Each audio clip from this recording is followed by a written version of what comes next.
from the Library of Congress and the Smithsonian National Museum of African American History and Culture. Today is June the 29th, 2016. This is David Cline for the Civil Rights History Project of the Library of Congress and the National Museum of African American History and Culture. I'm with the History Department at Virginia Tech.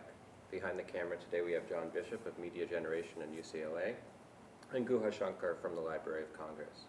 We're in Pasadena, California today, and very, very pleased to have Maria Varela, who came out here all the way from New Mexico to join us.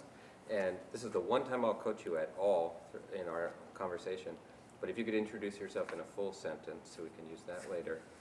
My name is, and where and when you were born. Okay. My name is Maria Varela.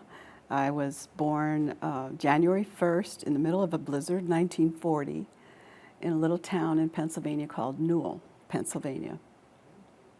And can we start with your childhood, or even before that, with your family background? I'd like to get a sense of sort of what shaped you as you then developed your life as an activist. Well, certainly the family was not political, and probably leaned a little to the conservative side, although we're socially open, around issues of injustice. I had a mother who was scrupulously fair, which is why I think all of my 4 other sisters, we all get along pretty well because there was never any favoritism. So we learned about fairness, sort of at the breast in a way. And a dad, who himself, once they came to this country during the Revolution, experienced, his share of racism and ridicule. In fact, they would joke about it because he came from 6 brothers and 1 sister, and he and his 2 older brothers played football. And where had he been born? Well, he had been born in Mazapil in Zacatecas, Mexico. And they came over, I think, when he was 9. And they thought they would stay around the San Antonio area for a while and then go back. But this revolution kind of dragged out further. And so they decided, and there's such anti-immigrant sentiment. I mean, if we think it's bad today, it was really bad then. This was probably close to 1920. And if you remember, in the early 20s, they were passing like the Chinese Exclusion Act. There was all of this stuff. If an American from this United States citizen married somebody from Mexico, they would lose their citizenship. It was pretty stiff, to say it kindly. So I think then Grandpa decided that they were going to go where there were not a lot of Mexicanos. And he had gone to school for mining up at Columbia University, and which had a cooperative relationship to the Colorado School of Mines. So that's how he learned his mining. So he decided that they would go that direction. And that's where Dad met my mother in high school. So he would always say that he and his brothers who made it on scholarship, football scholarship, made it because of the epitaphs that people would throw at them, like "Go home, greaser," and that just made them play all the harder, and they won. They won a lot. So they all got scholarships, football scholarships. He was an athlete. He played, I don't know, it wouldn't be called, kind of like farm team ball for a while, and got invited to,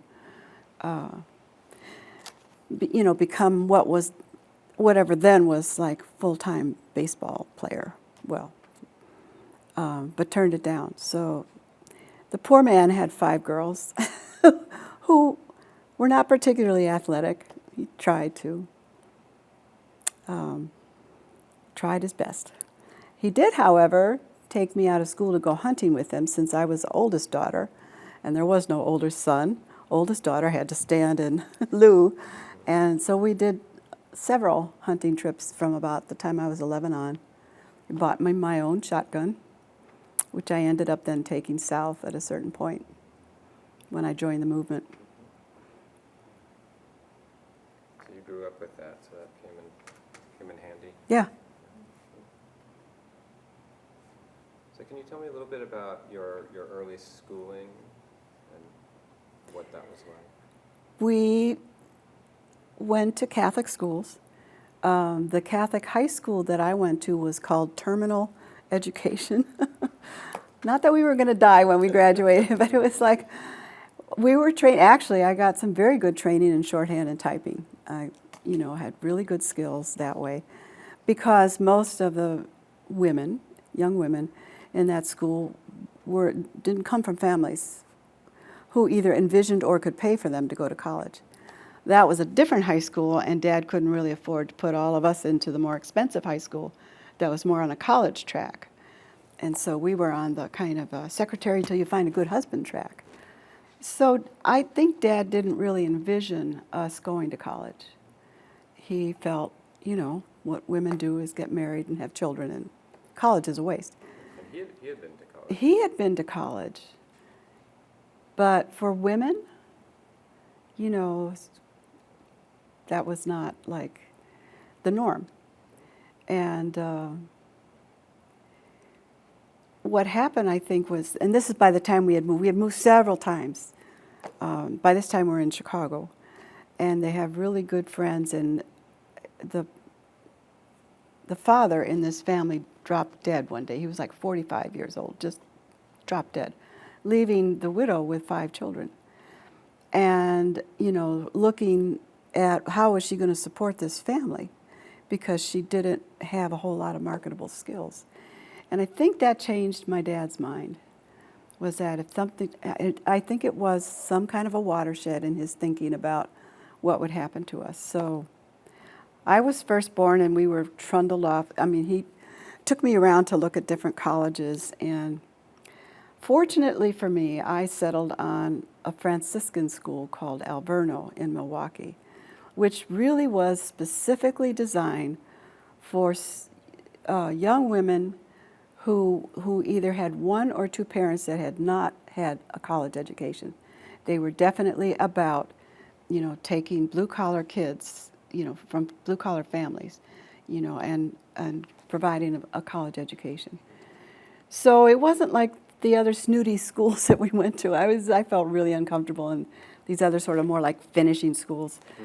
And this one was less so, just because of the student body. Can I ask you, in terms of growing up in your family, was it an English-only speaking household? Yes. Did you speak Spanish at all? No, because my grandfather was very strict about not wanting the boys to speak Spanish at home.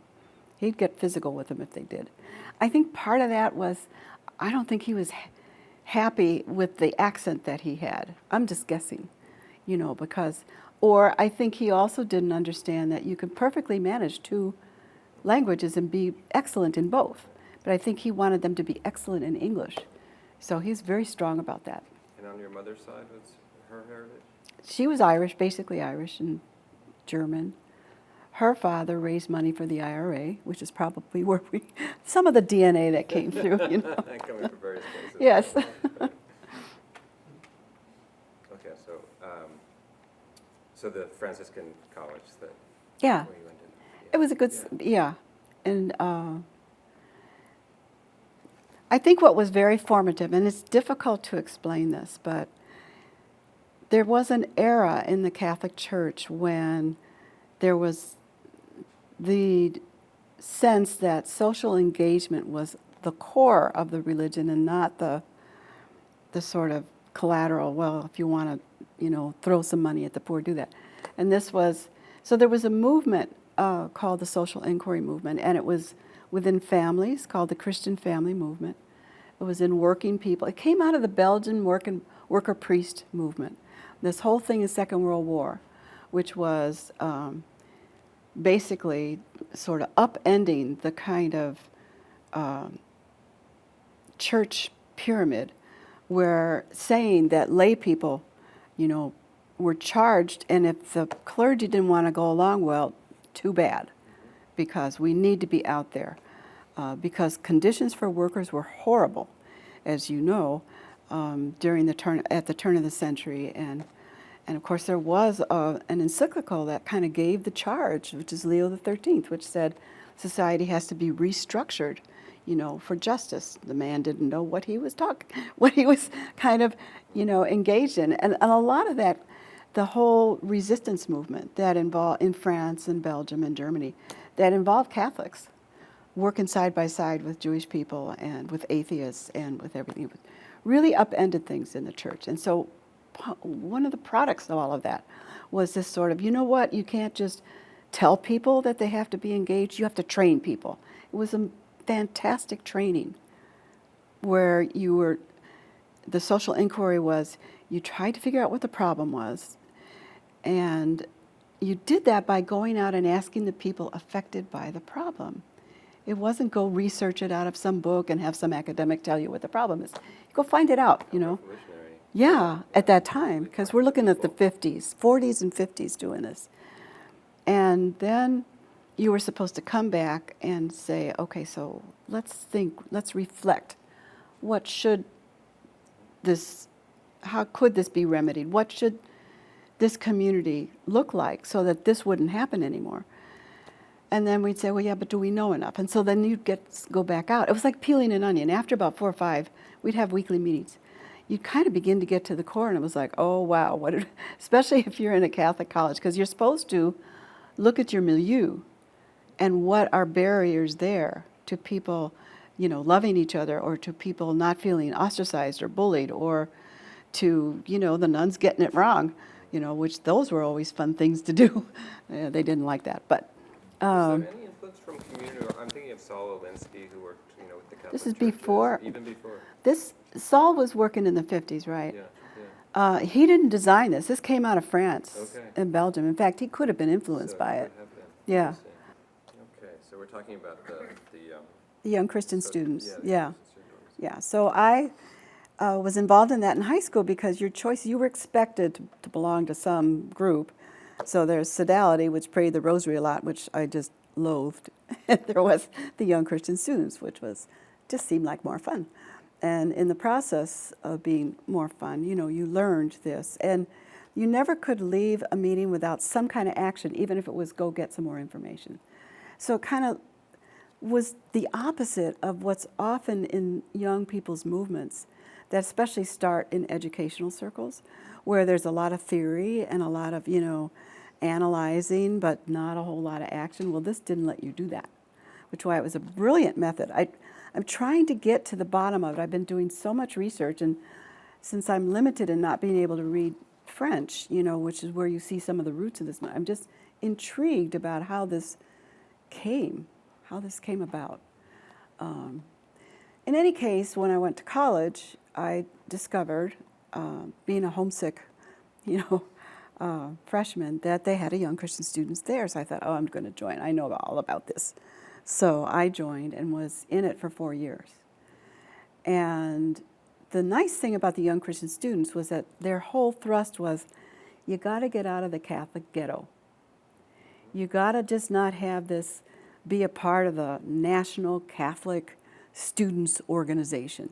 You have to really get involved with the National Student Association, NSA, because that's, you know, students from across the country, that's where we belong. You know, and of course the nuns thought that maybe the NSA was a little communist, because don't forget, this is like the McCarthy era, a little after the McCarthy era. So what are the years that you're So the years I'm in college were 50, I think I graduated high school in 57. 57 to 61, is that about right? Yeah. So the McCarthy era was like in those mid-50s. I remember watching the hearings on television. It's like, wow. But in any case, because of the involvement with YCS, I was able to kind of get a window on other students who were not Catholic and what their interests were. And I became student body president and decided that I petitioned that I could go to the National Student Association Congress. Actually, I also went in my junior year. And the way I did it was I used my high school typing and steno training to work in the secretariat, which meant that my room and board was paid because the nuns weren't going to pay for it. But I could go, you know. So in that process is where I heard SNCC folks, Student Nonviolent Coordinating Committee, sit-in participants and leaders who came because they wanted the NSA to go on record to support the sit-ins. And it was a huge struggle because of the block of Southern schools in the NSA that wanted, nothing to do with that.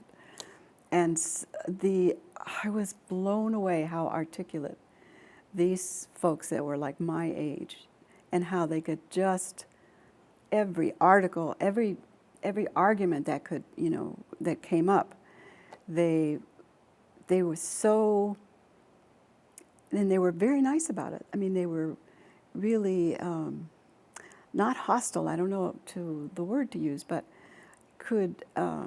were able to defeat the arguments, but in a way that wasn't, battering your enemy down into the trenches.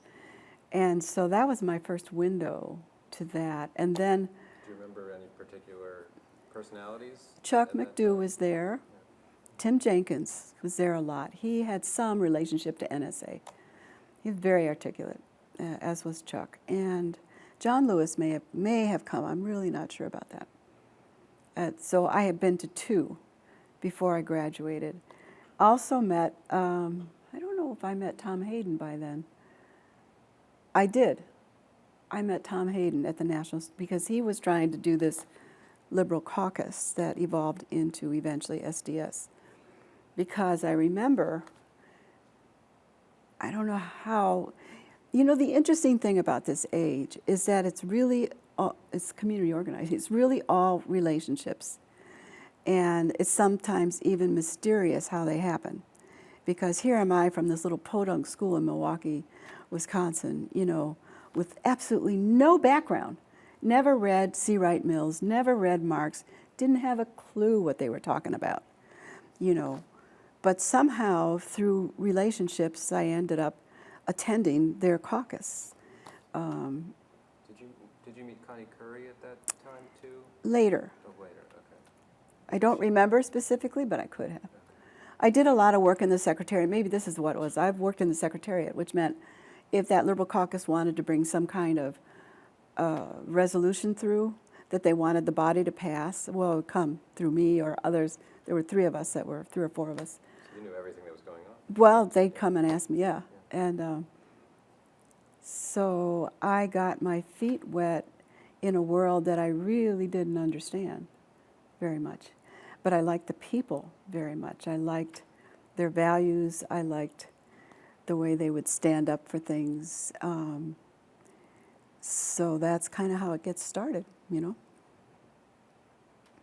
then, when did you have a more formal relationship with What I remember is that Tom got a hold of me and said, then what happened? In my senior year, I got an offer from the Young Christian Students National Staff. Would I join them and help organize, be a staff member? Because we had various functions that we did, among them doing organizing on both Catholic campuses and public school campuses that had Newman centers, because some of them had the Young Christian students in there. And I'm going to move my blouse. Is it okay? And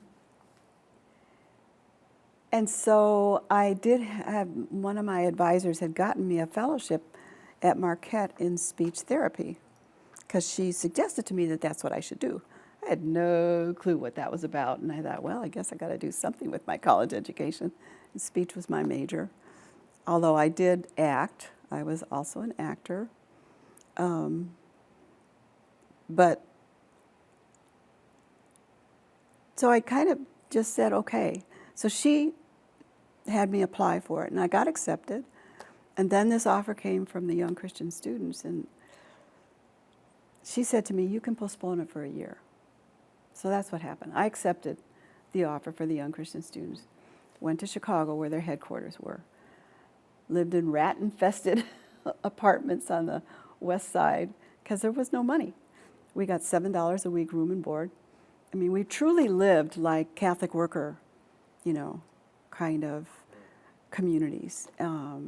But we're much more activist in some ways. I shouldn't say that because I don't really know a lot. Catholic worker communities are different from place to place. So as I was on the national staff for the Young Christian Students, Tom Hayden got a hold of me and said, we're going to do this Port Huron conference to put together a manifesto. Didn't know what that meant.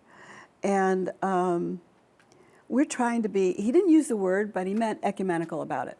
Because they were trying to get out of their ghetto, their sort of leftist ghetto.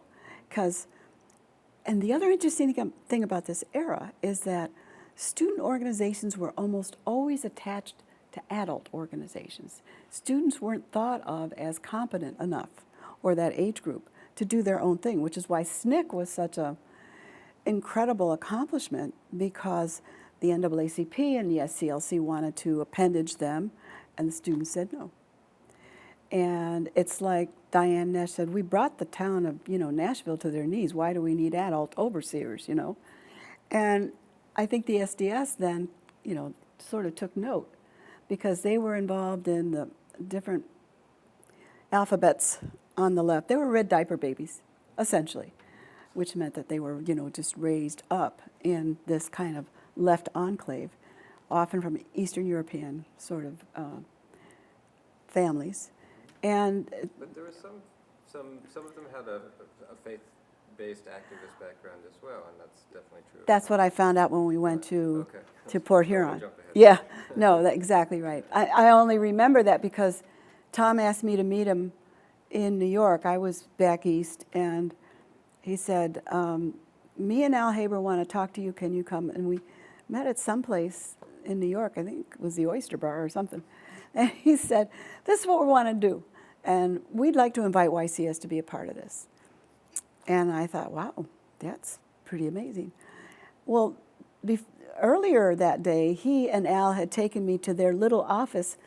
They were part of an organization under SLID, Student Labor something something.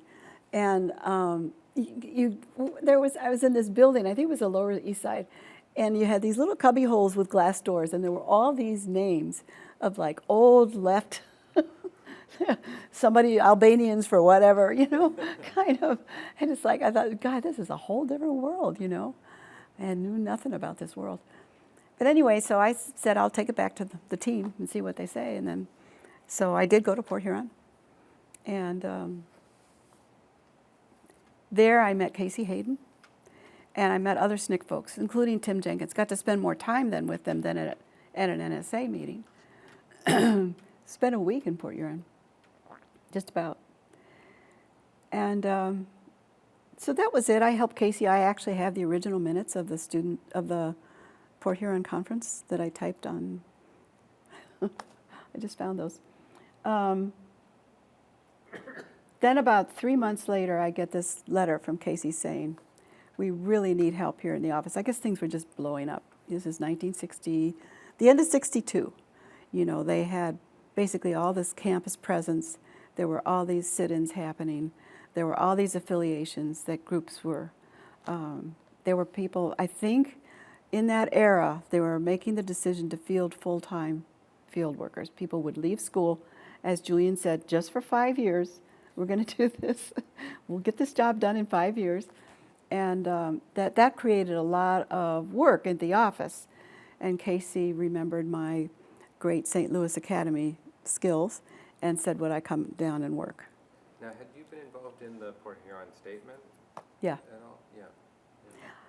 The recollection is not real clear. I did write a whole essay on, some of the things that went on. There was, there was just some semantical issues that Tom says I solved for them, and I don't know if I did or not. Because again, I always felt that there's the language about authenticity, and that is very much a student Christian movement. Yeah, well, Casey came out of the Young Christian Women's Organization. This is back to your point, there were faith-based people who got involved because it wasn't just the Catholic, that sector of the Catholic Church that wanted engagement. You found that in Presbyterians, Episcopalians, certainly, the Jewish faith, that was very much a part of it, the engagement. And that was a strong presence there at Port Huron. But, yeah. So anyway, back to the... So that was part of the language, yeah. So I didn't want to go and just procrastinated, and I'm not going down there. They kill people. And this is in Atlanta. well, she wanted me to go to the Atlanta office, and I finally just decided, well, you're pretty hypocritical if you're up here in these campuses exhorting these Catholic students to get engaged and support the civil rights movement, and they ask you to go down, and you're going to tell them no. But it did take me probably 3-4 months to make up my mind. So I did, and in the process, because NSA and Connie Curry and SNCC were running a summer school for these young kids that would just do these actions in these southern towns where there wasn't a huge movement presence, and they were just getting thrown in jail, they were just getting beaten. So it was, I think, Connie's idea, let's bring them in for training. Let's treat them train them in nonviolent strategies, Black history, other kinds of topics. It was, I think, a 6-week school. And I've been trying to track down the curriculum there, because I remember it. Bob Coles was there, the psychologist. His was a real important role. He was truly an astounding man, I guess. But that's where I first learned about Afro-American history. It blew me. It just exploded in my head. You see, in this era, do you remember for the eulogy for Muhammad Ali, where was it Billy Crystal that said when lightning would strike, that Muhammad was like, when lightning strikes, how it illuminates everything around you, and it's this big charge? That's the way our sort of epiphanies were, and it's hard to explain because I realized that I was only there almost 5 years, but it was like I was there for a lifetime because of all that I learned, and the learning curve was way shortened, just because it was such an intense moment when lightning was striking all the time and illuminating things that people had told you it was this way, and you find out, oh no, it was this way. And it's like, what the heck? Why have these elders lied to us all these years, which really fed into this movement's strength to stand when everybody else said we were wrong, because we could really, So one of my first epiphanies after going south was Black history, and how none of that was in my curriculum or education. And it's like, but I watched the impact on these young Black kids, especially young Black men. They were holding themselves differently. It was like, wow, we're not trash. Look at the achievements, look at our ancestors. It made a huge difference in the way then they began paying attention to everything else that was coming their way in this summer school. And it was a big lesson burned into my brain.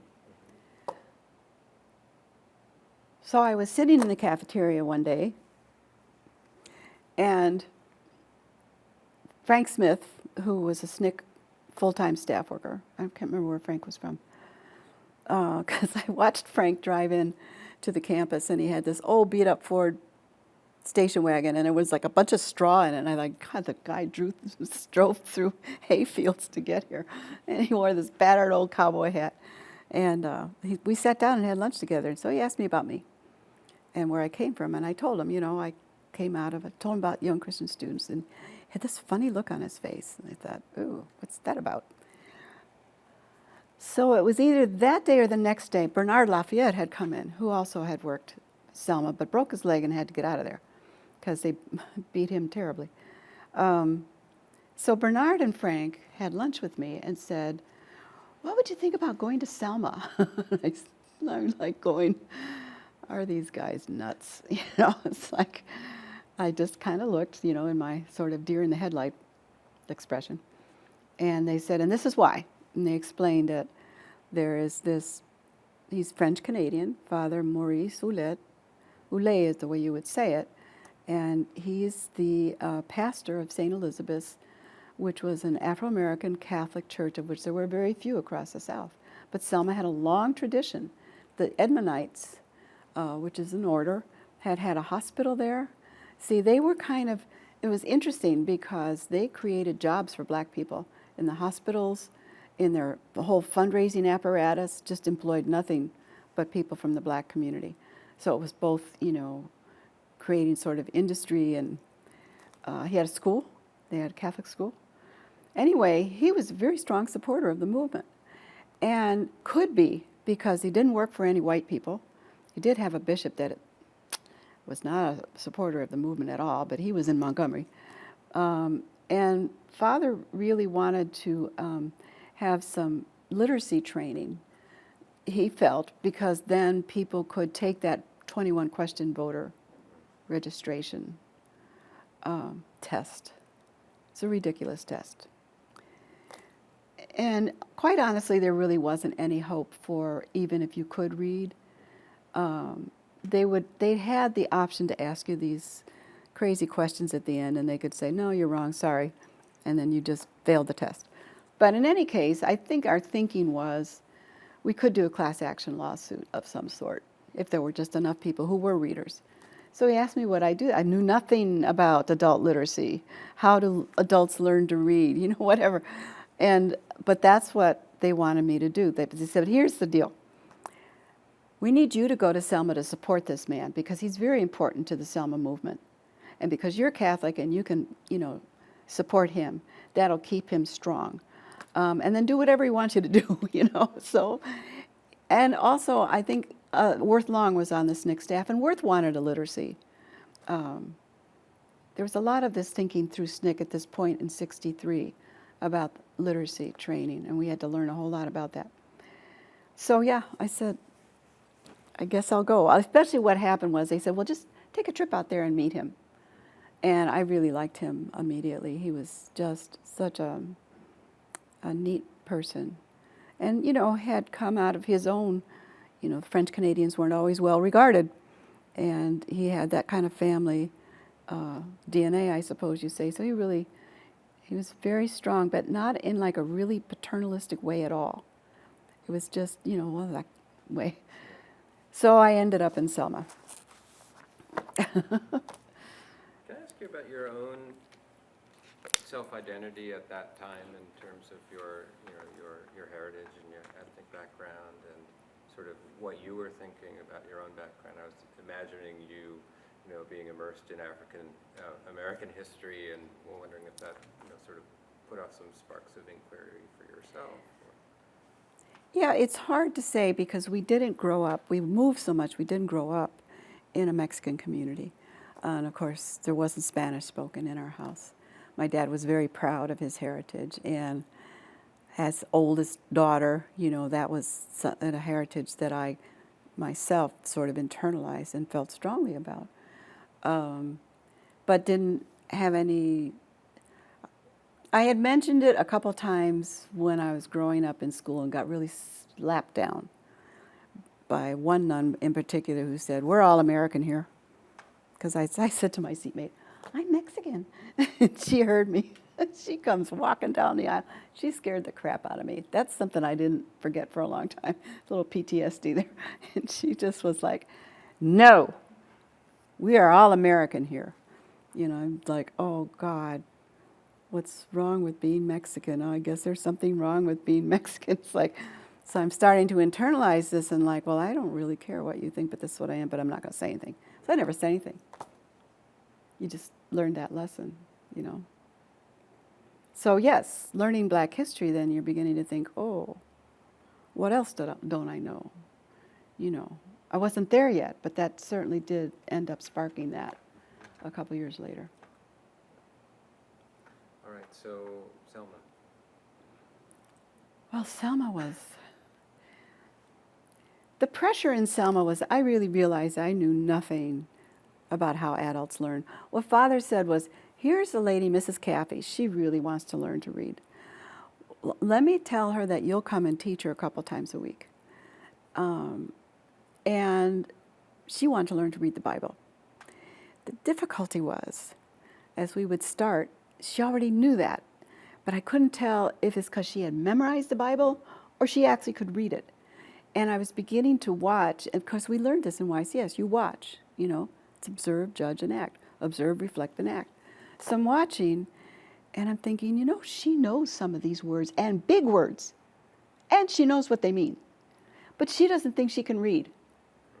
And she doesn't think she can write either, but she can do some. So I began to kind of just through my own observations realize that, and she's just one person, so what did I know? But maybe adults who were non-readers already had some basic reading skills, but not basic in the sequential, start with the little words and then go to the big words and the bigger words after that. They actually had a variety of vocabulary, and it depended on what they wanted to know or what they got exposed to, you know, that helped them pick up and remember what that word was in context. And so it was really perplexing. I'm going through a lot of my papers now, and I'm like, wow, I'm trying to figure this out. I did learn from some of my SDS buddies that foundations were very interested in having their literacy programming developed within the civil rights movement towards voter education, voter registration. So Rennie Davis, who was an SDS leader, wrote me my first proposal, you know, which got funded. Then I had to do something with the money. But part of it was to learn, you know. And I'm piecing this together now. I will tell you that there's a lot of, it's like Swiss cheese in my mind right now. How did I get from here to there? Because I've got my proposals. And they do exhibit a kind of an intuitive but almost experiential understanding of what you have to do with adult literacy, but I don't know how I got there. So I'm trying, again, it's like one of those things where you have encounters and people who really influence you, you just then forget how that came about. Make a long story short, I decided, okay, I'm going to recruit 4 to 6 Afro-American students to come work in Selma for the summer of '64, and so that we can try out the development of literacy materials that can be used across the SNCC programs, across Mississippi, Louisiana, you know, wherever SNCC was working.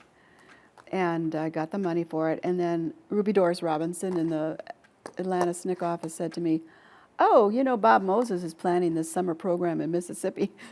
I said, really? She said, yeah. Let's see. What's wrong with this picture? She didn't say this, but this is what she meant. You're bringing in 4 to 6 black kids to Selma, and he's bringing 1,000 white kids. You know, it's like to Mississippi.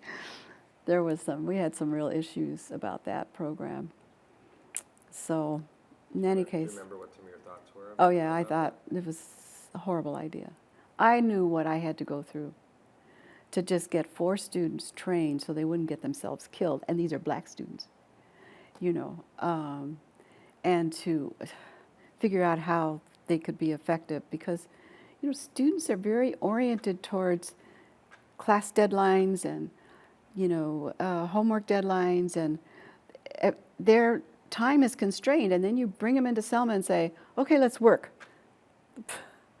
And they had I did not realize, I should have had a more structured situation. But some rose above, you know, like cream, and they started to do some really good stuff. We were trying to figure out how to reach that non-reader to bring him into classes so we could try some of these ideas that we had. One idea being like the experience story, which is, you know, tell us an experience, we'll put it up on the board, and then you fill in, you speak to this. Anyway, well then Lyndon signed the Civil Rights Act of 1964 on July 3rd or 4th. Do you remember? I can't remember. July 3rd probably, because the next day my students go down to the Thirsty Boy or whatever it's called to get served. Figuring out, well, it's the law of the land, isn't it? It's like, but this is Selma. So, you know, 5 minutes later, here's Jim Clark with his cattle prod, and they were trundled off to jail. There went our summer. So I spent the next 4 weeks raising bail and getting them out and dodging Clark because there was a warrant out for my arrest. And then we were in, and the reason for the warrant was because Selma City Council had passed a regulation that there could be no meetings of 2 or more people without a permit, and especially forbidden, and then they listed SNCC, NAACP, SCL. You know, they listed the groups that just weren't going to get a permit anyway. So because we had, anyway. And did the church didn't give any, there wasn't any protection that the church sort of threw up? No, Father was like, why did they do that? This is Selma. You know. Yeah. But these kids, except for Silas Norman, who was from Augusta, Georgia, they were from the north, you know. And And were you aware of what was going on in Mississippi? Were you getting not a the lot. news and, no. No, because we were so focused on getting this program done in Selma. When I think about it, Selma was probably the stupidest place to do a program where you're trying to learn how to. There was just too much. I mean, it was like a Nazi state, you know. It was, Mississippi was bad too, but you had little places in Mississippi where you could take refuge and not be ratted out or, you know, stuff like that. Selma was really horrible. So in the process of learning what I was doing in Selma, I did have some SNCC organizers in Mississippi when I went to staff meeting in the fall say, well, you know, we're trying to do this and we need some booklets. By that time, I had evolved to the idea, okay, look, literacy should be much more around what do people want to learn about rather than here's CAT, C-A-T, you know what I mean? What do they want to learn about? Because they will learn to read or they will upgrade their reading skills if they get something they want to read for whatever reason. So I don't know how this idea came, but there was this group of Afro-American farmers in Batesville, Panola County, Mississippi, and they did an okra co-op. They had an equipment co-op before that. Then they decided to do an okra co-op, and the idea evolved. And I know there's probably a lot of people who played a role in this. It isn't just my idea. And it was, let's do a booklet or two and a film strip so other farmers in other places can learn. Because there were no materials that showed black people in leadership positions accomplishing things to better the community. And that was the sense, this is where the convergence of adult readers being able to upgrade their skills, but also people learning how to do something could come together in these books. And so we did these kinds of books. And they had, you know, photographs of black people doing things and making change. And I had no idea about the response. I only found this out like about 2 months ago. I'm going through my files and it's like, we need 1,000 of these books over here. And, you know, people just asking for them all over. And then one woman wrote and said, I can't tell you how proud I am to know that my own people have done something like that makes such a change, you know. So it created a lot of pride. Plus, one SNCC organizer said to me, if you bring these books over here, do not please pass them out in the beginning of the meeting, because I can never get people to pay attention to the meeting, because they're all into the books, you know. There were 2 of them, going through the different phases that the co-op did to organize. So this, you know, the whole practical way of taking, you know, what is needed in terms of social justice and having people give their own folks the information on how to make changes was a huge thing that just woke, I mean, the whole striving for education in Mississippi, Alabama, at least the places where I worked, was incredible. Just people who you could not get to come out for voter registration. If you had a freedom school, which later turned into Head Start in 65, 66, if you wanted parents to come out for those meetings, they were there. They were there just because their children's education was almost more important to them than going down and voting. So we could reach a whole different group of people through these kinds of materials, and which, you know, we did a whole bunch of them, different kinds. Well, maybe not a whole bunch, but it was very diverse what we did. So that was a lot of my work. There's a lot of sort of in the mainstream narrative about the movement that, well, you know, you've heard this, The students sat down, no, how did it go? Rosa sat down, Martin stood up, and Lyndon signed the Civil Rights Act, and so after the Selma March and the signing of the, Voter Rights Act, and nobody ever thought to ask, well, how are you going to get people down to the polls? And who's going to do that? Well, we had boots on the ground, nobody else did. So SNCC had a lot of work to do still in 65, 66, and 67. And the sort of mainstream narrative was, oh, they're not doing anything, nothing's happening. There was so much going on, especially in Mississippi, but also in Alabama and Georgia, around economic things that people wanted to do. Of course, voter registration, educational things that people wanted to do, health things. So in a sense, that lightning struck with the students coming in, and breaking apart things. And it's like a second Reconstruction. It's like all of that energy that came after the Civil War when the federal troops were able to protect people, and all that they did, the 2,000 schools they built across, it was very similar in the South in the mid-60s, almost to the 70s. So were you still based in Selma during this time, or I did you moved, start to move around? yeah, I moved to, I went to Mississippi and I found a little house.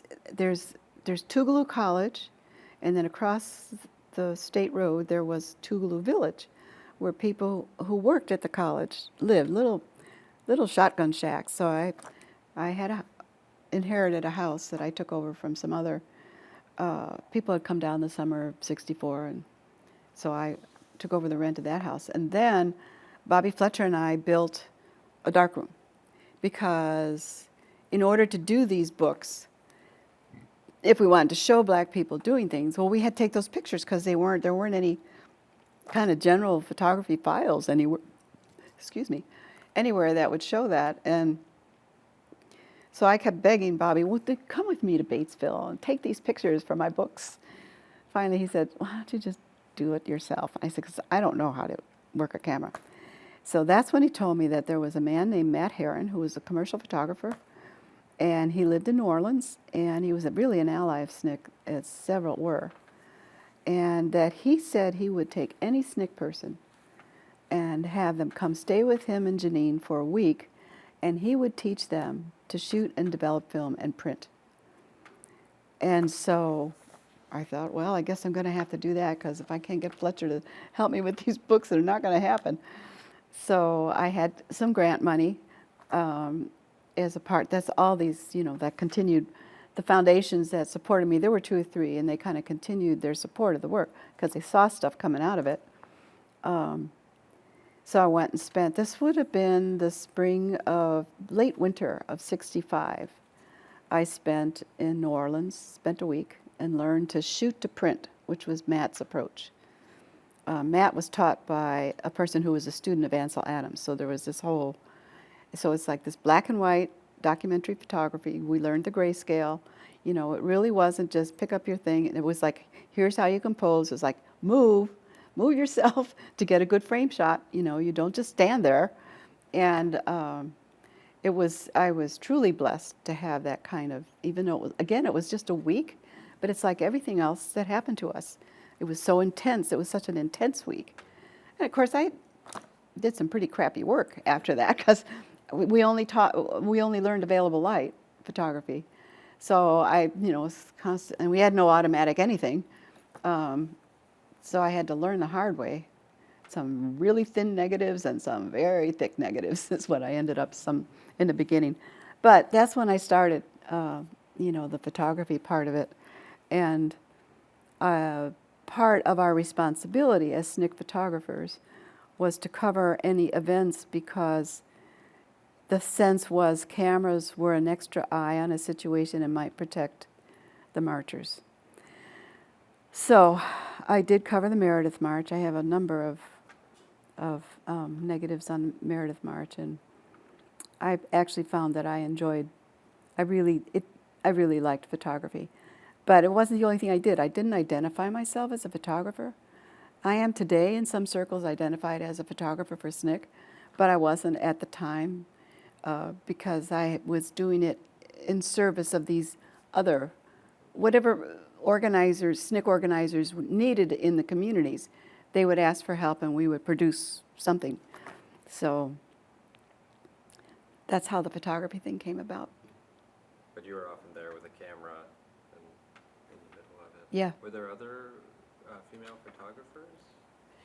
You know, I don't think so. Well, actually, there may have been, but because I found out later. But as far as on SNCC staff, no. But there were people who came down. I think there's a woman named Kathy Cade who did some work. There's another woman, and I think she just died, who did also some work. And they may have been attached to magazines, or I'm actually not quite sure. But as far as being full-time in the field, there were 9 of us who were SNCC photographers. We had the only photography department of all the civil rights organizations. Martin King and the SCLC kind of cultivated, you know, photographers who would capture the stuff they wanted. We didn't do that, you know, because our purpose as SNCC photographers was to show not the celebrities in the movement, but to show the local folks who were the leaders, without which the movement could not move. And so a lot of us have some really good stuff. And some of it's been captured in this exhibit that just finished in Allentown at the museum called This Light of Ours. And it has a great catalog with a lot of our work. This might be a strange question, but did the camera help you to see things differently in any way? No, I think the camera was expressing the way I was seen, because I already was living in the black community. It's not like I came from New York and discovered a beautiful black child's face. I mean, I was already surrounded by that, you know, and the camera like helped me frame it and capture it. So what were some of the other places that you went with camera or with other projects that you worked on? Oh, later as I moved to New Mexico, I did about 14 rolls on the Poor People's Campaign, showing mostly the Latino participants. I mean, I think there's been a lot of work on the African American participation in that, and so I did a lot of that. And I have some really interesting. Most of my stuff that came as a part of the Chicano movement, as I sort of migrated into that, has not really ever been seen, because except for that which I was able, which we had 33 Latino newspapers across. Now we're talking 1968, 69. Well, can you take us out of SNCC then, your journey there? Well, you know, there was a lot of work that I was engaged in. I was working with Miss Hamer. I actually did her first autobiography. We taped her, me and Julius Lester, and transcribed it and created this book. Can you tell us just a little bit about Miss Hamer? Oh, she was. She was. I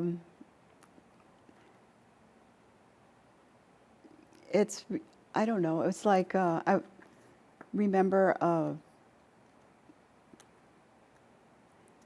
I was helping a little bit her campaign when she was running for office after the whole sort of debacle at Atlantic City, and the FDP started running its own candidates. So I'd be at her house often, and plus we were doing this. But just to sort of, I showed up with one of my sisters, and I don't remember who it was, one afternoon, because I told her I was coming.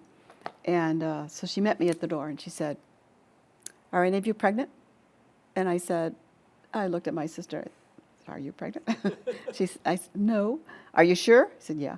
He said, "Because we're cutting up hog here, and it will spoil the hog if either of you are pregnant." You know, and who knows, there might have been something to that, honestly. Hormones. Wow. So well then, of course, if she's in the middle of something like that, you just don't go in there and, so there we are, cutting hog, which leaves your hands so beautiful. But and taking the fat out to Pap Hamer. I have this great picture of Pap Hamer in the back with a big black kettle and boiling oil, and he's making what we call chicharrones. And so this started this conversation between me and Miss Hamer. I said, that my dad loves those. I said, they're called chicharrones. And then we started talking about sort of similarities between Mexican at least flavors, black eyed peas and pinto beans and corn tortillas and cornbread. Not exactly the same, but, and then Miss Hamer always used like these, the red chili flakes in her collards. And that's practice too. So we'd have these great conversations, and she was just like really easy to talk to. And very, very committed person. And a lot of people don't know this about Miss Hamer. When those food trucks, donation trucks, would come down from the north, and she was on that sort of railroad of that. There were, I think, about 4 or 5 white families that she knew were just dirt poor, and she would always get them supplied with any of the stuff that came down. She was a person.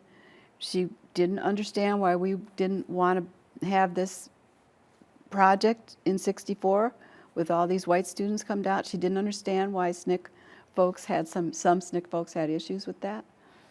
And I think finally, because she spoke up after, just hours of debate, she said, look, I don't want to be a part of an organization that doesn't want to reflect the kind of society that we want. And it's like Charlie Cobb said, who was a SNCC worker. He said, because he really disagreed with it too, as did I, as did, a lot of people. He said, we're here to serve the people here. If that's what Miss Hamer and the other local folks want, we'll do it. So it was, she was something else. Working with Miss Hamer? Yeah, I worked with her for a while, but I was really, I was distributing the books. I had film strips. I did a film strip because the people in the Delta, this is a whole technology that we learned. There were some supporters in New York who told us about that they could build us a film strip printer, which was this sort of long thing about this high. And what you did was, how did that go? We storyboarded, and shot the frames. And then we bought positive film and laid that down and put the negative film on top of it and exposed it for so long, and then developed it, and now it's a film strip. They were really cheap. You could make it for 10 cents a piece. You could do like 25 a day, and because the feeling was, we knew people responded so much better to visuals. We also knew that our organizers couldn't be everywhere. So we did a script for it that just went frame by frame, so that if those of us who had worked on the film strip weren't there, it didn't matter. And then we had these little envelopes that the script would fit into, fold it in half, and at the end of it was a little canvas bag, and that's where you stuck the tin with the film strip in it. You could send it off to anybody, anywhere. In fact, I know I made film strips for this, and there's not one left.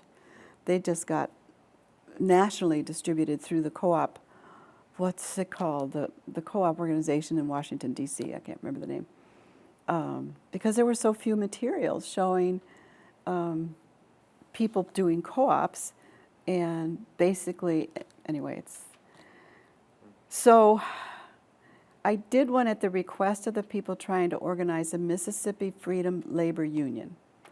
And they said, would you go and document Cesar Chavez's United Farm Workers and how they did things, so we could show the people up here in the Delta that there are other people, who have done this, who have faced a lot of terrible violence in trying to do this union.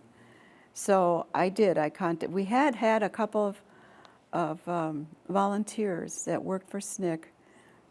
A lot of people don't know this too, is that they came this was Marshall Gans and George Ballas, I believe, who were volunteers for SNCC in that summer of '64, and who came to the SNCC staff meeting that September and came up to me and said, listen, we want to ask if SNCC would be willing to support the farm workers union with a couple of surplus cars and CB radios, because the union really needs them. And we did. We had a fleet, and Ruby Doris took them from people who were messing them up, so she had them in the yard.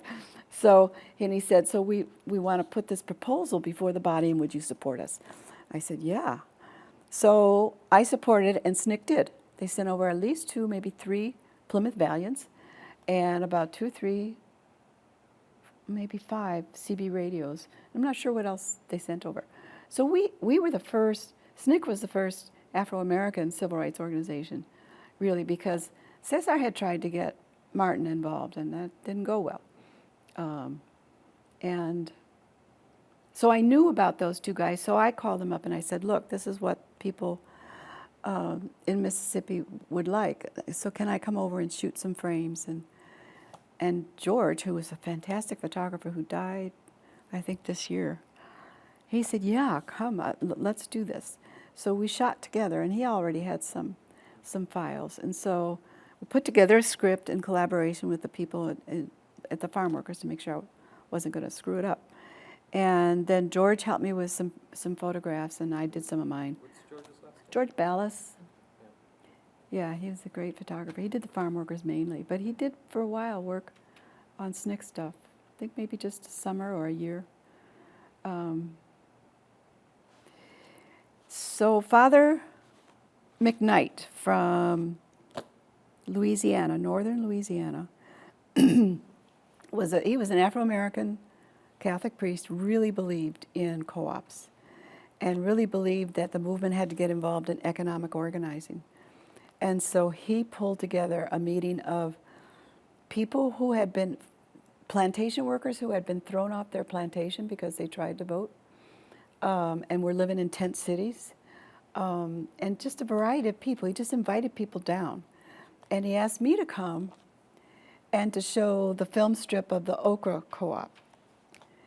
And I said to him when I got there, I said, so I have this film strip about, the farm workers. Could I show that too? He said, oh, yes, sure. So I guess this was the second or third day. And I just showed it. It was up on the walls of the church hall. And it showed, the farm workers and the sheriffs, carting them off to jail because they were picketing. And it showed all the hard work it took them and what they were doing, the opposition and everything. And after it was over, there was like this dead silence. And I thought, well, this one didn't work very well, did it? It's like there was like nothing, And then this older gentleman got up and he said, you don't know what it feels like to know that we're not the only ones. I could never say that without crying. He just it blew him away. He had tears in his eyes, It was like, wow, it's just not us black people. There's other people that the sheriffs are trying to beat up too. So that had an interesting impact on people. The mistake we made. Does that have an impact for you? Well, it was very reaffirming of our decision. However, there was a mortal flaw in our decision to do film strips, and that is we assumed in every school there would be a film strip projector. Ask about projectors, right. And if there were, that didn't mean that any organizer could just automatically get one, because the schools weren't always supportive of the movements. Some individuals were, but the schools felt jeopardized by supporting.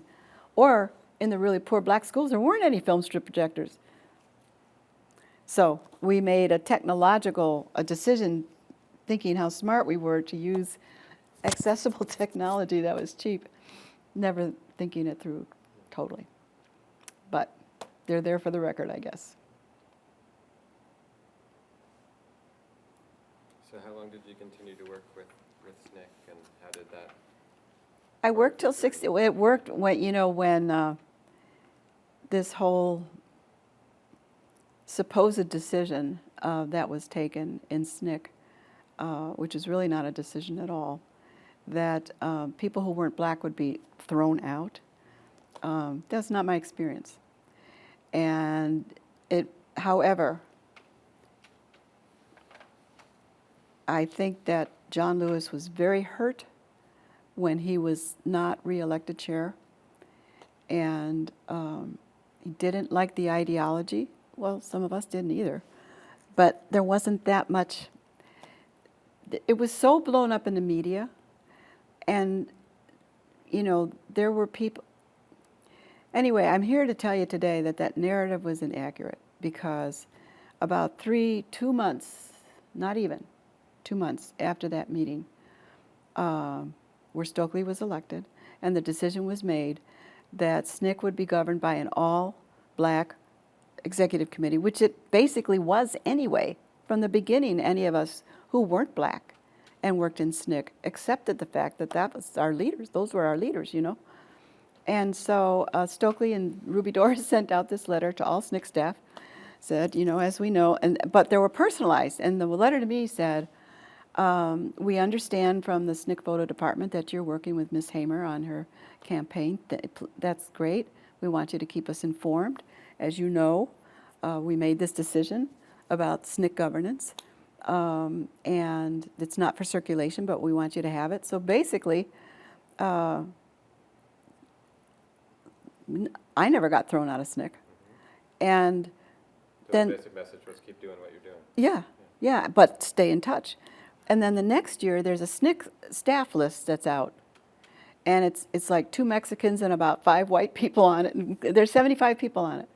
And, you know, so the whole thing about people being thrown out, people who wanted to work, like Bob Zellner, in the white community, were told, no, we don't have the resources for that. If you want to work in the white community, we don't really want you to do it as a part of SNCC. They just said no. So, and I felt bad for Bob because he was right there from the beginning.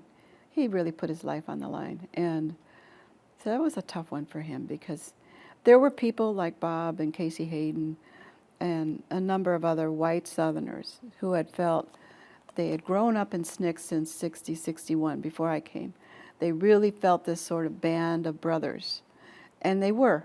There was this whole sense of dedication to nonviolence, dedication to, you know, integrated kind of living. Charles Sherrard was adamant about doing an integrated, you know, project in South Georgia where you could really get hurt for that. And so there was that commitment. Some of us who came in by late 62, early 63, we weren't philosophically committed to nonviolence. It was a strategy.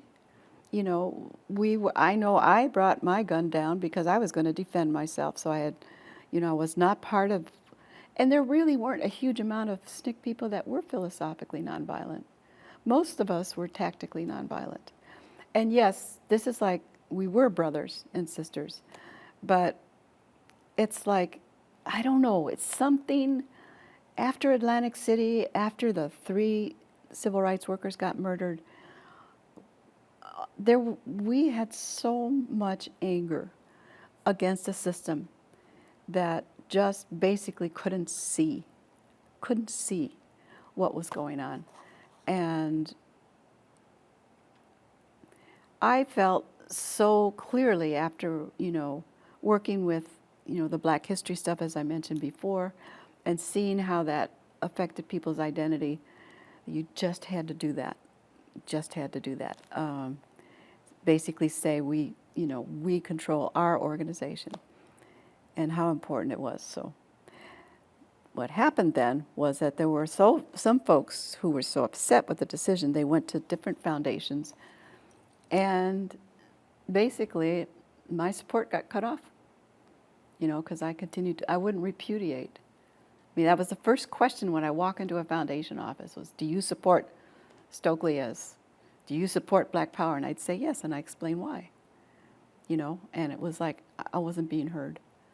It was like, so my money was dribbling to an end. I did work for the Child Development Group of Mississippi doing some basic reading things because I had trained myself in the reading kind of stuff. But that was to support SNCC projects where those Head Starts were really a part of SNCC action in those communities. And as I said, reaching into pools of adults who didn't want to mess with that voting stuff, but would be there for their kids. So that was a part of those of us who stayed, you know, and those from the community who continued working.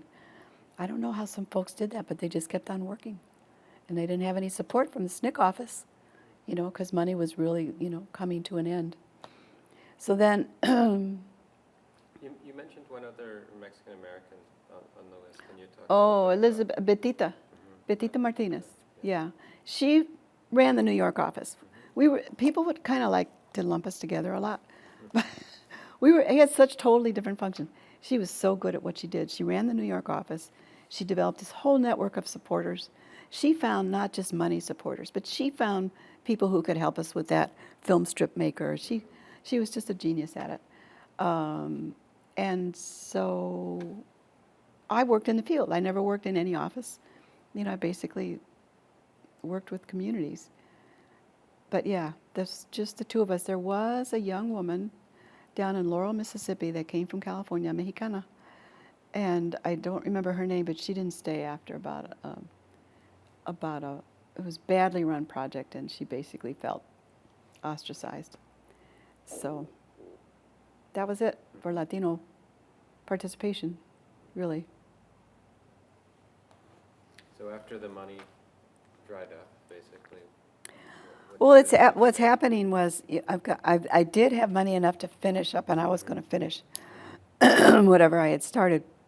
But Julian Bond had called me the fall of '66 and said, we're having this new politics conference. We've invited Reyes Lopez Tejerina, who was a land grant leader from New Mexico, because we're trying to make this, multicultural.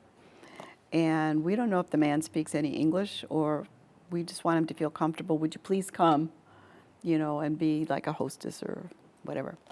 So I said, sure, because I was curious about this person, and this courthouse raid business and land grant stuff, which very few Chicanos knew about land grants before Reyes did the courthouse raid. Very few. And so I met Reyes and spent a couple days kind of making him at home and feel comfortable. And this is the fall. Did you learn Spanish? I was pretty poor at Spanish, When I lived and worked in northern New Mexico for 30 years, it got better. Yeah. It got a lot better. Because you have to use it, or you lose it. And but Reyes was fine in English. He didn't need any help. Anyway, I got a letter from him about 2-3 months later saying, would I come work for him? And his agenda was, I found out later, he really felt the Afro-American civil rights movement had gotten the nation's attention and the world's attention so effectively. He wanted to kind of coattail onto that and get the land grant movement recognized too, And so he felt I could be a bridge between the civil rights movement and the land grant movement. So I thought, well, I had offers to go to Crystal City, Texas to work on a radio station in the Chicano community, and I had offers to go over to work for Cesar. And I thought to myself, A, I'm not ever moving again in my whole life, because I'm so tired of moving. And B, I can work on a radio station, or I can work with a farm workers movement, to better things in the field. But the people that I saw could take fully beneficial use of the movement for black power, for empowerment of black people, were those farmers, because they had their own land, and they weren't going to get thrown off the plantation. And yeah, they were a little economically and landowning, and how important landowning is for people to be able to, really empower themselves to take control of their lives. And to me, the land grant movement represented that. It's like, is the same thing going to happen to, Latino-owned land in, especially New Mexico, where there's a lot of it, and of course most of it's been lost in Arizona and California. I mean, we're sitting on land grant right now, which people don't know here in Pasadena. But if we lose that land base, then we're going to just be, and when you're landless, and you can see this now in the South, so much black land has been lost. After the Civil War, there was a huge amount of black land ownership, and now it's down to like less than 1% of 1%. And there's no base for people, So I was worried about that happening in New Mexico and any places where there was still. So I decided to go work for Reyes, to move to New Mexico. I had no idea. They said they pay me $7 a week. Oh, I'm used to that. I've been doing that since I left college, you know. It was $9.64 with SNCC, $7.50 with YCS, and now I'm going to make $7 in New Mexico. I'm downwardly mobile. So what were some of the first things that you got involved in there? Well, I kind of watched for a while, you know, my training. And I thought, you know, he would, because he just had a huge amount. See, one thing about the land grant movement is that it's been going since Treaty of Guadalupe Hidalgo was 1864. People kind of didn't worry about it too much until land speculators started coming in to New Mexico and stealing land away from the land grants. And that's when people tried different ways to, whether going to court or whatever, to try and keep, because they were protected by the treaty. They are the only non-Native American people in this country protected by treaty. And their land was supposedly protected. So I thought, gee, you know, he's got this great base. I'd sit in this Albuquerque office and I'd watch these sort of little old. I mean, the average age of the land grant movement member was probably like 72. But it's like they'd come in, you know, and they'd have their jeans. They were neat and pressed, you know, clean. You know, not to say that, but worn, and battered hats. And they'd come up and he was so charismatic. They kind of treated him like a god. And then I watched, and they'd slip like a couple $100 bills into his hands. So wherever, and maybe it's because they sold their cattle. It would happen a lot in the fall, because that's when the cattle get sold and the sheep. So you'd see people just coming down and, you know, giving him the money. He had this great loyal following, but he hardly ever went north. He hardly ever. I mean, they all came to him, and I'm like, how does this movement work anyway? Who's organizing this? And so I suggested to him, let's do a newsletter. That way we can, no, he didn't want to do that. Well, I didn't know what he wanted me to do. So what happened, because I joined him the end of 97, maybe early 98, somewhere in that bridge between 68. Well, then the organizers for the Poor People's Campaign came through. So he kind of said, you know, you take care of that. And so I did whatever. I don't remember what I did, but I did, because there was lots of logistics. We sent a bunch of people. And so then I ended up going and living. There wasn't room for us in Resurrection City. And the Corky Gonzalez and Reyes, because we didn't have, I don't know, who came from California. Some of the Berets came from California. You know, a bunch of them. So we talked to Carlos Montes. Did Carlos go? He was there. He was there. And Gloria Arenas was there. And the woman who was the leader of the welfare rights organization in LA, begins with an E, I can't remember her name. But basically the men didn't want the women down in Resurrection City, in Tent City, because it was swamp. They just didn't want it.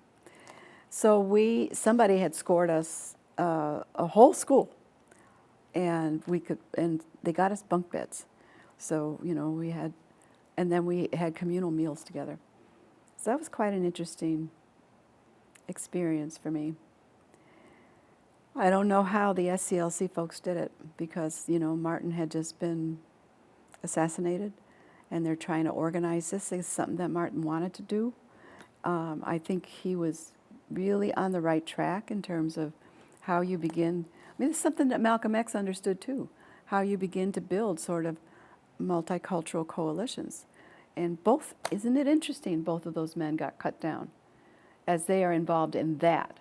I'm not a conspiracy theorist, but I will say if either one or both of them had lived, you would see a different movement. You would have seen a different movement come out in the late 60s and early 70s. But as it was, they were cut down.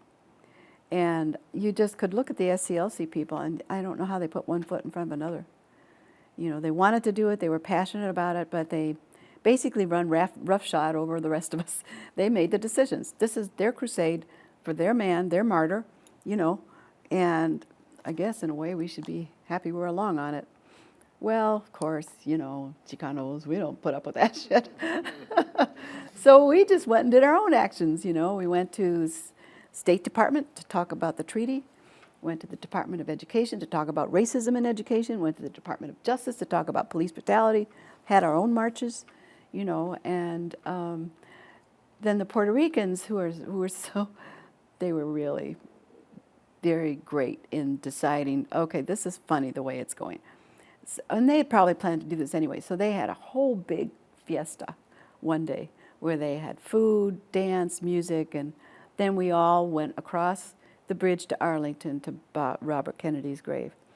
And that was really interesting day to watch. We learned about, you know, the Puerto Rican issues. I think some of the young lords were there as security, and they and the Brown Berets united. I mean, there was some really great interactions that went on at a much lower level than the SCLC heads Reyes or Corky. You know, there were people making relationships. And I remember hearing people, we were at the not the Harwood School, I can't remember the name of it. And there was a contingent of people from West Virginia or some part of Appalachia. And they came in and they needed housing, so they stayed with us. And I remember hearing the women say, they're poorer than we are. They don't have any. So they started collecting T-shirts and stuff for the kids and took them in, you know. So there was that kind of stuff going on between people just at it. And we did a lot of stuff with the Native Americans because they had not very many people in their delegation, so we beefed it up with our guys. Excuse me. So that was an experience, and I came back from that, and I was like, yeah, I don't want to work for Reyes anymore. He's a patriarch, you know, he's a patron. And the boys, for various reasons that I won't go into. So before we leave DC, can I ask a little bit about some of the others that were there in that delegation and the role that Corky Gonzalez played? Corky was really experienced. You know, he's active in politics in Denver, and he kind of understood the way things worked. And so while Reyes considered himself the leader of the delegation, Corky was de facto, you know, I think, the leader. And it was, what I don't know is how if they made liaisons with the different departments or tried to. And then he might have put his daughter Nita on this to try and get appointments. Sometimes we got appointments, sometimes we didn't, so we just showed up. So it was, we were there maybe a week or so, and probably every other day we were going to some different place to plead the cause, you know, for what was happening. Because there, and I think this is true at the time, no sense inside the Beltway about what was going on in Latino communities. The extent of police brutality, the extent of poverty, the extent of really poor educational, the whole land issue, all of this. We just knew people they just didn't know anything about it. So you did, but I mean, the hope was we could get some kind of press to cover it, but I think we may have once or twice, but rarely was there any, you know. The education department, however, I don't know who organized this, they did hold a hearing. And that was pretty good. A lot of people got up and testified about conditions in their schools. So I can't tell you like a lot of individuals involved, but to say that different groups from different parts of the Southwest and the West did have agendas that they wanted to speak to the people in Washington in however a forum we could devise. Because I don't believe we were getting help with the SCLC on doing these things. So we just did it ourselves. And did Corky represent a sort of different leadership style? Urban, Yeah. the urban Chicano, yeah. Okay, so you went back and you decided to Well, make a change. I went back, and at that point I was working on what we call the Chicano Press Association, because as I said, there were 33 papers, and we were trying to develop a news service where we could get photographs out to each other and get news stories out to each other. And so I helped organize. I helped organize a kind of like Southwest White meeting on the Chicano Press Association, and then was involved a little bit in some stuff around Albuquerque. Was involved with 2 newspapers because I was using my photography. Was also writing articles for Por Qué, La Revista Por Qué in Mexico City. I knew the author had met Stokely somewhere. Not the author, I'm sorry, the editor. And he and Stokely got along really well. So when Stokely heard I was going back to visit some relatives, he wrote me a note and he said, "You look up Mario and you tell him Stokely said hi." So I did. So one thing led to another, and pretty soon I was, doing stories for them. In the meantime, I had met Reyes' older brother, Anselmo Tijerina. And Anselmo was living and working up in the Tierra Maria area. And his view was that it's just not enough for this land grant movement to rely on this leader in residence in Albuquerque to make the moves around the land grants, that the people themselves should do some work. And he had heard, that I had helped with some co-ops. So he started talking to me about, do you think you could help us put together? We decided what we're going to do with the land up here is instead of just talking about it, we're going to work it, because it hasn't been worked for a number of years. Because people, the markets were so bad that it didn't, people couldn't hardly afford to work it. But we're going to plant potatoes. I don't know why. We're going to plant potatoes and then we're going to market them. We're going to have a hog farm. We're going to do all these things. And I got really interested because I was like, gee, that's a lot about the stuff, that we were doing in the South. And I said, well, thanks, but I am working on this Chicano Press Association thing and doing my own writing and stuff, news stories. And then I get this call at 3 o'clock in the morning one morning saying that, because, then he had come down and said to me, "We're going to do a clinic." And I said, "What?" He said, "There's a clinic up for sale because the doctor that used to serve us was called to Vietnam. When he came back from Vietnam, he didn't want to live here anymore. He wanted to go live and work in a city. He was done with us." He said, "And we need a clinic because women have babies on the side of the highway. If there's like a car accident, people bleed to death. We need to have a clinic." And I said, "Well, how are you going to get a doctor?" I said, this was a little beyond for me. I wasn't going to go there. And he said, "Well, thanks, but we're going to do it anyway." So he was working his little networks, and then I get this call at 3 in the morning that somebody tried to burn the clinic. And what happened was some of those Anglo bankers and ranchers up there in the Chama Valley said to themselves, if these folks get a clinic, that land grant movement's going to be legitimized. We can't have that. So they hired some folks to just torch it. And it torched the northern end of it. I mean, it structurally was okay. It was just like awful. And I thought, oh, crap. This is Mississippi all over again. I guess I'm going to have to go. Someone else would have gone the other way. Yeah, I was like, what's wrong with me? It's like, so I went up, took pictures, and we started talking about raising money for this. I guess there was some insurance on it. Chemo had gotten the Presbyterian Church involved. They agreed to kind of take out the mortgage and work with us on it. That clinic today is, let's see, we started it, saw the first patients in '69. It's operating today. It's still going. Because of just the people saying we're going to have our own health care up here, And it was part of that whole empowerment scenario. Again, I mean, this was all we worked with in SNCC. Black power meant to us people empowering themselves to create these institutions. And if they wouldn't let you in, you create your own. Alternative institutions came out of that SNCC experience, and that sort of northern New Mexico involvement that I ended up in was just a direct transition to that, or translation of that whole thing. Well, it reminds me too of the Black Panthers and the health Exactly. clinics that they started. Yes. Yeah. All of the stuff that they did, which is so overlooked. Although more and more is coming to light about that, I think, which is a good thing. It's like really very long to go into now. That's 30 years of work that ended up mostly building alternative institutions. First around healthcare, then around how do you have people keep their land productive, because you got people coming from Texas, California, mainly, buying up this so-called empty land, which was ancestral land belonging in a family, but they couldn't afford to work it because the markets were so bad. So, I worked with a bunch of livestock growers and weavers to add value to, the traditional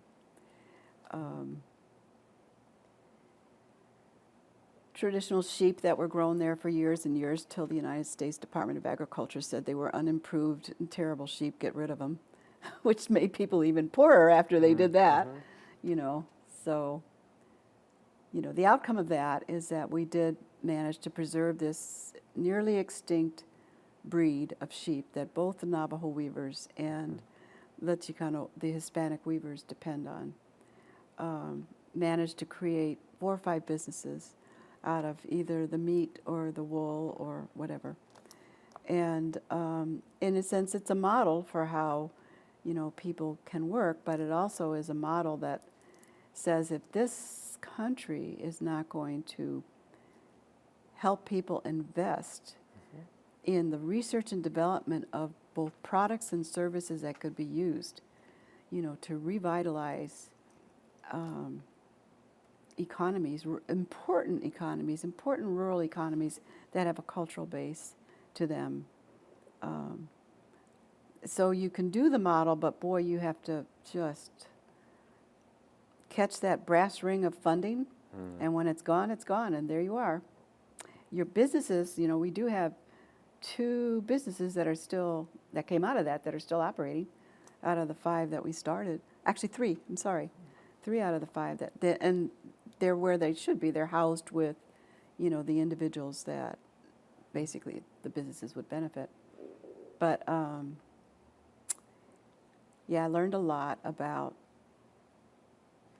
the ability of this country to just not support people empowering themselves. I mean, we have these these urban ideas about power, but very little is looked at the rural, which is the taproots of our various cultures across this country. They came out of rural areas. That's where families used to send their kids, so their kids could get connected to their culture. They'd send their kids south to Greenwood, Mississippi, or they send their kids to, Taos, New Mexico, or wherever. If they had moved to California, go back and see grandma, and get to know your people and all your relatives back there. So there's just a tremendous loss in terms of culture, economics, and environments, because somehow we don't know how to. It is said we don't know how to do it, but we really do. We just rather put money someplace else. So. But could you talk even a little bit more about the importance of economics in terms of power and uplift and self-determination? Well, it's often said in New Mexico, at least, and I think this was true in Mississippi too. The white people got the money, the brown people got the politics, which isn't really, so you have domain over whatever you can politically manage, but the money, and money is rooted, especially in, the West here in the Southwest, and in rural areas across the Black Belt South. It's rooted in land, and what you do with that land, and so land ownership in this country is every bit as important as it's been talked about in terms of South American countries, and I'm really rambling right now. You're not going to get very much out of me. No. I thought you were cruising, actually. Going like this. So Maria, as we move towards wrapping up a little bit, I wonder if you could just reflect a little bit about some of the more recent work you've done and maybe some of the connections that you see. One of the things that has just floored me, in a sense, if that's a good way to put that, is how the undocumented student movement has developed. And I don't know, like I'm not real literate in everything that's going on in this movement because there is so much going on. They just had a big meeting of about 900 people that showed up in Houston from all over the country. Students that have been doing this kind of organizing around undocumented issues. They've done such a beautiful job in California in their organizing in terms of, and they've got a lot of allies. So, you know, they can go to school for in-state tuition, and there's just a whole lot of things that victories that they have won. What's astounding to me, so many of them tell me, we study SNCC, they said. And I said, really? They said, of all the civil rights movements, that's the one we feel is the closest to us. You know, the values in SNCC, you know, how we're sort of moving, we're anti-celebrity leader, you know, of an organization. We feel like we all are doing this together. We're in teams together. I'm astounded at their courage. I know of some that purposely got detained so they could then work with the detainees and say, you know, here's telephone number of a lawyer. Do you know you have these kinds of rights? I mean, that takes so much courage to do that. And they're such a force. They really,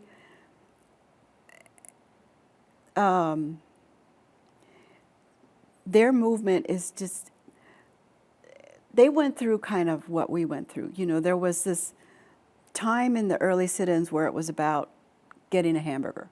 And, you know, and then Miss Hamer wrote this great article saying it's bigger than a hamburger. And they kind of went through that too. It was like, this is about, you know, us because we've been in this country. This is the only thing we know. And, you know, we need to have this kind of relief. And then it was like, hey, wait, no, it's bigger than that. It's our families too.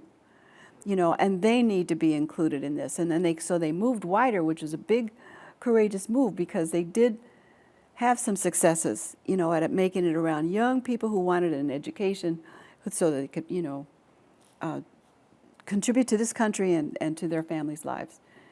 And so they are just heroes to me. They're people that I look up to. I feel like they have taken the best of our legacy so far, you know, and are moving it into an area that is so important to us in this country, not just as a Latina, but this country needs, really. I mean, Latino populations have revitalized whole cities and towns across the Midwest and so many other places. You have people that have just, anyway. So this has made me realize that when you're in that kind of 17 to 35 group, you think everything should happen like tomorrow, and it doesn't. You know, it's like 50 years later, it feels like so much of our legacy it's been written out of history books. You have to really spend, that's what a lot of my teaching's been about over the years. I taught SNCC as a case history for 16 years. Just kids saying to me like, why didn't I learn this in school? I said, precisely, you know, and it's, they're carrying our legacy on, and I hope that they can hang in there, you know, and I'm not going to counsel them to be patient because they're at their best sometimes when they are impatient. But they also, I remember there was a period of time where the leaders were saying, we're going to stop some stuff right now. We're going to stop all the Facebook, all the Twitter. We're going to stop everything. We've got to reflect. And I remember Miss Baker telling us after 64 and that horrible, you know, convention and what happened with that we should take time and reflect, and we didn't. And we paid for that.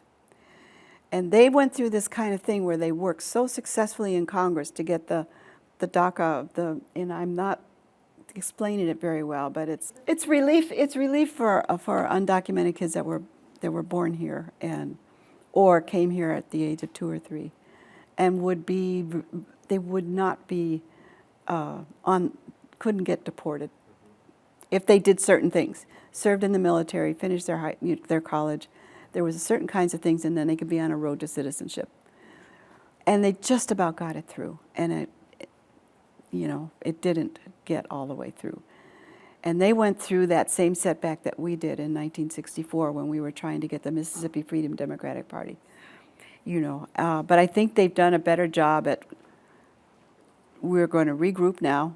We're not giving up. We're going to be as strong as we've ever been. They're so supportive of each other. So I guess I want to kind of like end by saying that even if it takes 50 years for the best aspects of a movement, to be able to go into a generation, might not be the next generation or even the generation after that, but it will be there if it is as solid as I think, our kind of approach to building empowerment strategies was. That's all I'm going to talk about. There she wrote. So we are wrapping up here. I just want to acknowledge that we have Maria's wonderful daughter, Sabina Zuniga Varela, also here with us. So you did hear her on the tape a bit. And finally, I just want to say thank you. Thank you for your work and for sharing with us today. We really appreciate it. Thank you for doing this. This has been a presentation of the Library of Congress and the Smithsonian National Museum of African American History and Culture.